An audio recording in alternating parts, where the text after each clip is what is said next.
country freed by the power of eKranti. Digital India takes forward the existing programs which are running on governance sector and other sectors, but that actually weaves them into a fabric, weaves them into a structure so that in a harmonious manner they are able to deliver maximum impact. The government aims to upscale and ramp up e-governance initiatives across the country through the National E-Governance Plan 2.0. These three numbers, Aadhaar number for identity, mobile number for connectivity, and account number for financial inclusion. All these three numbers are numbers of empowerment which every person must have. And this is very much a part of Digital India. To make all government services accessible to the citizens and ensure productivity, transparency and reliability at reasonable costs is the real challenge. This session will discuss framework for enhancing delivery of services for various e-governance initiatives. eKranti, electronic delivery of services, an initiative that will make all government services accessible to us as citizens. Please welcome the panel for this session, Dr. Jaijit Bhattacharya, Partner, Infrastructure and Government Services, KPMG. Dr. Rajendra Kumar, Joint Secretary, Department of Electronics and Information Technology, Government of India. Vishal Agarwal, Founder and CEO, Spatial Ideas Web Solutions. Ashwini Kumar Sharma, CEO and MD, National Institute of Electronics and IT at DET. Somin Chakrabarti, CEO and MD, Intellisys Technologies and Research. And the moderator for this session, Thampi Koshi, Partner Advisory Services, EY. We in India have been attempting to bring this digital revolution for many years. Now the new government has decided that this is going to be a key plank in bringing about the growth agenda that they have thought for. And eKranti, that's the topic of our discussion, is one of the pillars, which is about electronic service delivery. We have made some wonderful success of number of e-governance or IT-enabled government projects in the country. UN does a survey every year about the e-governance development index. It's called short form EGDI. We have been sort of lying in somewhere in the level of 110 to 120 for the past so many years. Then why is it not happening? How come some of them are succeeding and many of them are failing? So what I'm requesting as them is to spend about 2 to 3 minutes each, giving your point of view on some of these broader issues. So can I ask from that side to just... Sure.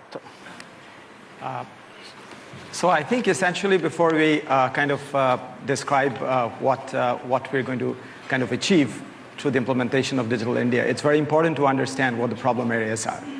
And the problem areas are, I think if we take a step just before, make in India and made in India, I think we have to say think in India, make in India, and then offer those services as made in India. If we say that, when we say think in India, we're talking about essentially innovation. When I talk about innovation, we are talking about disruptive innovation. Now taking a step backwards, we say that what are the problem areas? The problem areas are, if you just take three service delivery areas, e-governance, education, and healthcare. Each one, we all know that it's going to be approximately, it's going to take 25 years to make a doctor and 30 years to make a teacher, and a baby will be born every minute. So we're not going to have a billion-seater institute or a billion-bed hospital. So the only way you can do that is extend the reach of the teacher and the doctor. The second part is, can we the interactions between the government as well as the citizens in terms of citizen empowerment or in terms of other things that the government plans to do, can it be done in a much more efficient and organized way? If you're looking at the demographics, then we are talking about 40% of the people below the literacy level, 33% do not know how to handle the internet. What are the best service delivery models? Is it data? Is it video? Is it a combination of data and video? Or is it a combination of everything? On the second part, we have network access. In network access, we're essentially talking about taking the fiber or the VSAT or any particular device to the last mile. The last mile, of course, needs to be achieved and has to be done. But what is the underlying architecture that's going to allow you to do from 1 million to 1 billion accounts in the financial inclusion part. How can you take care of that? The third part is relating to devices. The only physical device that's reached every Indian village is a mobile handset. Now, if that's where your service delivery mechanism and point has to be, then how are you going to ensure that the mobile whose processing power is low, the mobile whose bandwidth usage through the multiple G usage we all know, even in the cities we face a problem. So how are you going to take it to the next level in the village? Now, there are solutions, and I will describe those solutions as we go along. And probably I'll leave it to my fellow panelists to take it forward from there. If you look at what we have achieved primarily in the last 10 years of going into the e-governance path, is that we have been able to develop the capacity and the capability within the government to actually procure very sophisticated systems. The financial advisor understands what does procurement and e-governance means. Therefore, we have reached a stage where we can now leapfrog.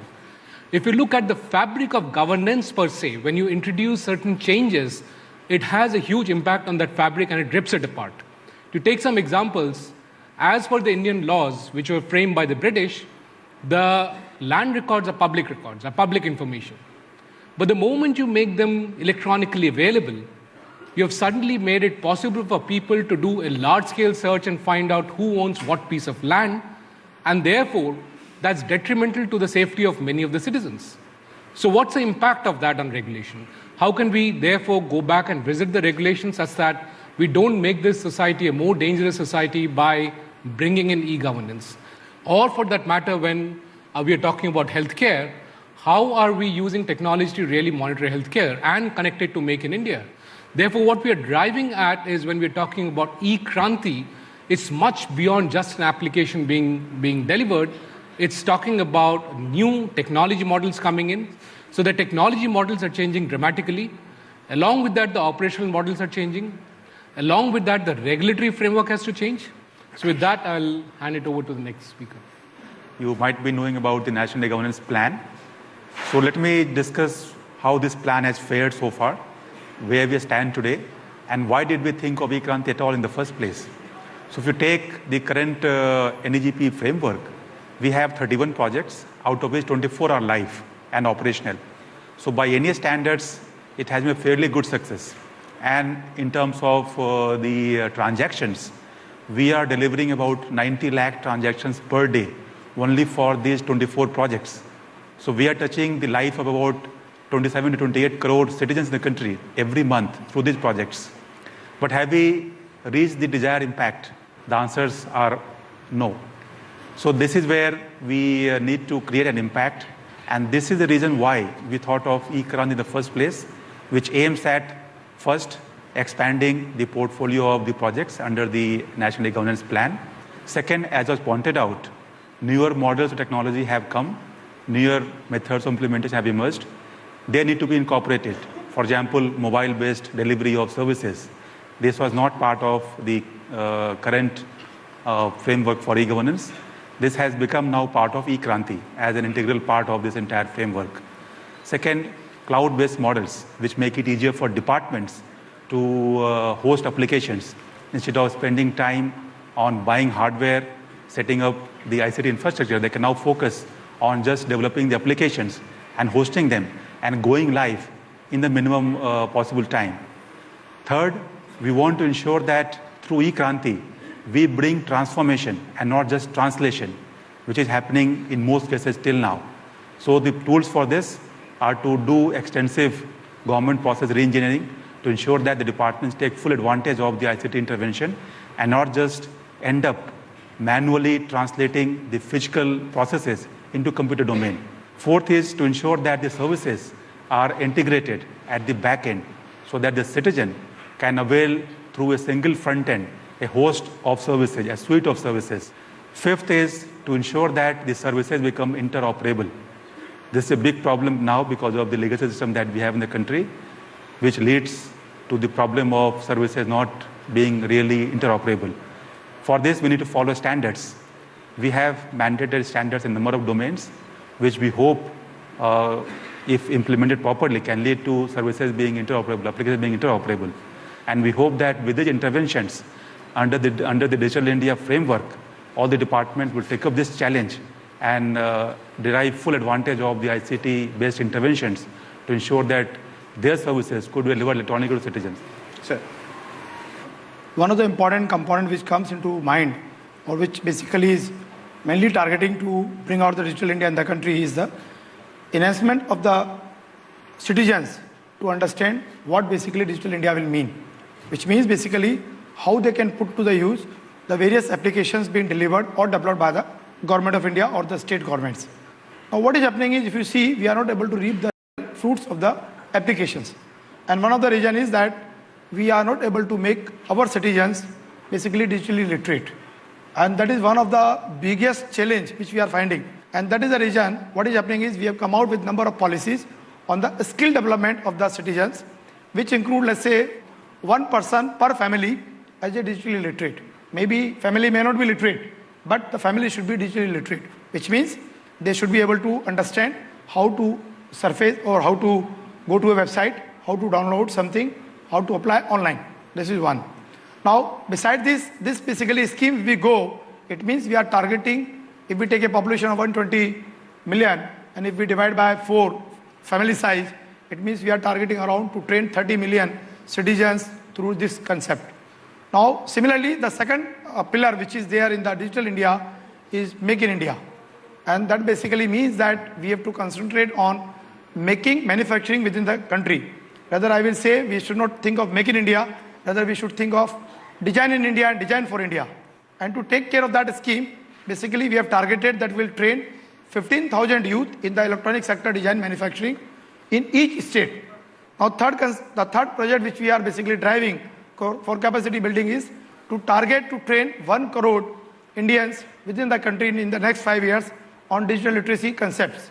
We are trying to work out, because technology is changing, we are going for a virtual classroom concepts also. We are even targeting that we'll go for an online open source concept of education, which means the course concept will be planned, the course curriculum will be designed, there will be a course detail available on the website. Anybody can download and anybody can use it out for his own learning. Now, to make this all effective, it is very essential that these courses are being designed or developed in the local language. And rather, not only develop the course content in local language, they have to be picture-based, video-based. We are very open to tie up with the private industry. And similarly, we are trying to sign an MOU with other partners who are from the industry background, just to understand that how we can put the youth to the maximum use so that they become ready to use by the industry.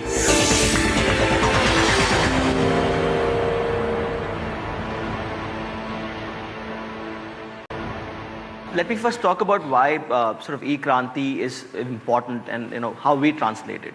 It's about meaningful use of technology, and I again stress on meaningful use of technology to enable transparency, accountability, efficiency, especially in poverty alleviation programs or the programs which are intended for the mass citizen services.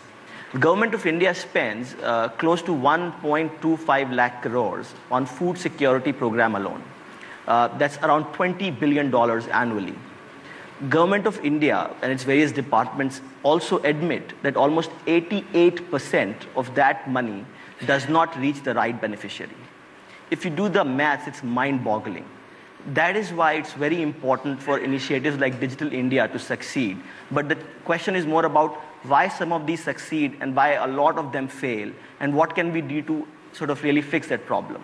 So the three things which come to my mind in terms of the challenges when we talk about eKranti kind of initiatives. First is literally fuzzy milestones when you talk about large-scale deployments. And that is one of the biggest reasons why you see a lot of talk about largest IT players literally not looking at government as a fruitful business opportunity. When you engage on a large-scale project, your risk exposure is very high, and the milestones are so fuzzy that you end up literally going in a dispute as to whether you have really delivered what you started out to deliver. Second thing is the checkbox approach, and this is like really baffling. So when you go and speak with any government department on, hey, do you have, say, a GIS system? They'll say, yes, we have. And when you go and check it, it'll be a scanned map, and that's GIS. If you talk about open data, people will say, yes, we have opened the data. Now, when you go to an open data website and try to look at the data, that data is actually scanned images of PDF. I mean, come on, are we kidding ourselves? I mean, is that what open data is about? And the third thing, which is very interesting, and it has been slightly talked about also, is how the government is prepared to pay for technology. We keep talking about mobile technology and how it is easy to quickly adopt and implement and deliver very interesting services in a very, very short time. But how do you sort of enable payment for these mechanisms? That said, I think it's very important to stay committed to this because A, there is business opportunity, and B, the impact of what you do when working with government is simply amazing, because the reach you have in terms of making lives better for so many people is just very humbling. Thank you, Vishal. It was wonderful to hear various points of view. So I thought, like as a moderator, I'll just try to trigger some of thoughts, some of questions in your mind and get specific answers. When Chakravarti, when you started in the beginning, you said about some innovative solution that we need to think about to make the whole revolution reach all the way. So can you just highlight one or two so that it is there in the mind for the people to participate? We have to reach to almost 1 billion mobile handsets. It's not just, again I would repeat, it is not just access or taking it to the last mile. How do you deliver as a network technology? There are only 3 levels of protocols known currently, which is broadcast, which the television uses very effectively to reach out to every home.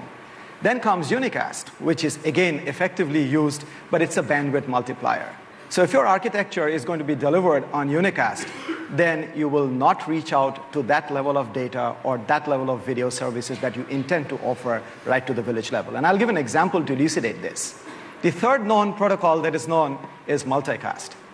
Multicast has been effectively used worldwide into military services. The National Stock Exchange of India does data multicast, and it's at 99.97% uptime. So if you integrate that level, whereas the current NOFN, with a slight amount of tweaking, with incorporation of multicast in the routers that it supports, can be tweaked to make it multicast enabled. So instead of trying to figure out how much of pipe capacity we increase, we can actually kind of deliver that. And to give you an example, what is the difference between multicast and what is unicast for people who may not have the technology in broadcast, very simply, if you have a set-top box, any television program that's aired, you can catch that. So I cannot prevent anyone, if you have a set-top box and a channel is airing that, we do that. In multicast, I can ensure that it reaches the homes of 10 people that I decide to go and not the mass. So that's at level 1. Level 2, in the device level. Do we have thinkers who are thinking in the process that, let's take the human being and the mobile handset. When you require knowledge, you pick up a book, you take in whatever you require for the next day's presentation, and then shelve it. The mobile has got limited processing power. It also has a limitation in bandwidth. So can we keep the intelligence of the mobile on the cloud, bring it when it is required, and send it back when it's not required? Are we thinking of architectures at that level? And it's perfectly possible and doable, and we are doing it here. So, Dr. Rajendra Kumar, one question, because you are the one from the government. What are the kind of initiative you're doing to bring this innovation, a part of this whole 9 pillars that you're trying to do? What is the kind of participation that you're getting or expecting or encouraging from the private sector to actively participate? The effort to involve industry is at all levels. In our department's activities, in the activities of the Department of Telecom, which is implementing the NOFN project, which he mentioned.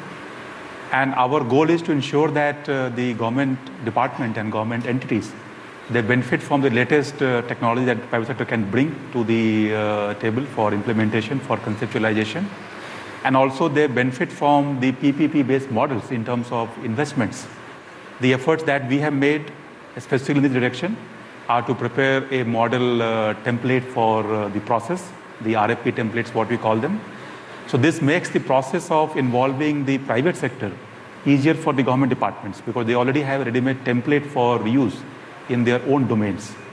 Digital India is a much wider framework which involves cross-cutting activities across multiple departments, which need, in my opinion, the expertise from the private sector. And that's the goal that we have, and we are trying our best to achieve that goal. Fantastic. Jaijit, you are been one of the veterans in the industry for a long time. Would you sort of highlight what are some kind of problems that the industry has faced in active participation? And is there any suggestion that you would like to give with respect to sort of elevating these things? Industry expects that the relationship with the government is that of a partner. And to extend that even further, we have had solutions and initiatives which were on technically on a PPP basis, on a public-private partnership basis.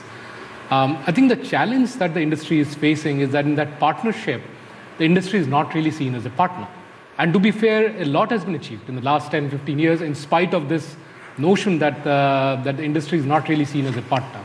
We need to somehow figure out institutional mechanisms to come out of this lower orbit, come to a higher orbit, where we have the best of breed solutions, the best of breed thought processes coming in, and at a costing which makes sense for the industry, in a mechanism which is financially sustainable and therefore from a business perspective sustainable, and which also leads to a more capacity being built up in the private sector. Fantastic. I mean, it's sort of, we heard a lot of interesting views, and it's almost time for us to wrap up.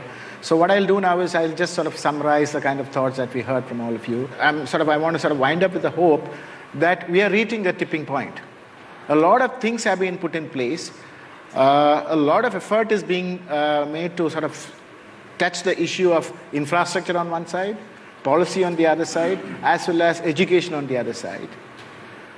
And we all hope that is going to really make the tipping point for us. Thank you. Okay.